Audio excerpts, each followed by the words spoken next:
साधूंच्या नावाने जमीन सपाट करून राज ठाकरे आक्रमक. सरकारने संघर्षाची भूमिका घेतल्यास आम्ही पण घेऊ.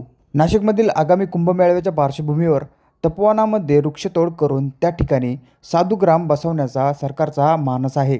मात्र याला स्थानिकांचा विरोध होत असून नाशिककरांना रस्त्यावर उतरल्याचं पाहायला मिळत आहे. असं असतानाच आता या वादामध्ये महाराष्ट्र नवनिर्माण सेनेचे अध्यक्ष राज ठाकरे यांनी उडी मारली आहे. राज ठाकरे यांनी सोशल मीडियावर आपली भूमिका स्पष्ट केली आहे. आगामी कुंभमेळाव्यासाठी सरकारने 1800 झाडं तोडण्याचा निर्णय घेतला आहे. नाशिकमध्ये कुंभमेळावा हा काही पहिल्यांदा होत नाही. महाराष्ट्र नवनिर्माण सेनेच्या महापालिकेच्या सत्ताकाळात पण कुंभमेळावा झाला.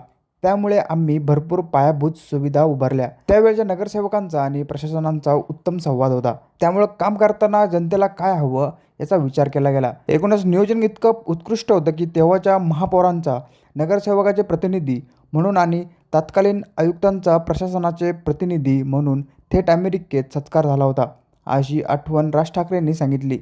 आम्हाला या पायाभूत सुविधा उभ्या करताना कुठलीही झाडं तोडावी लागली नव्हती.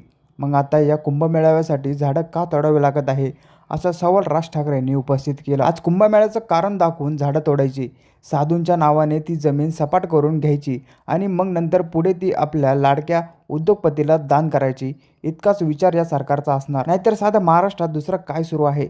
जमिनी गिळणे नाहीतर उद्योगपतीचे दलाल म्हणून काम करणं हेच सध्या सत्ताधारी मंत्री, आमदार, त्यांचे नातेवाईक त्यांची वर्तुळं करताना दिसतात. असा घणाघात राज ठाकरे यांनी केला. तुमचे मत आम्हाला कमेंटमध्ये नक्की व्यक्त करा आणि अशा नवीन बातम्या बघण्यासाठी आपल्या चॅनलला नक्की सबस्क्राईब करा.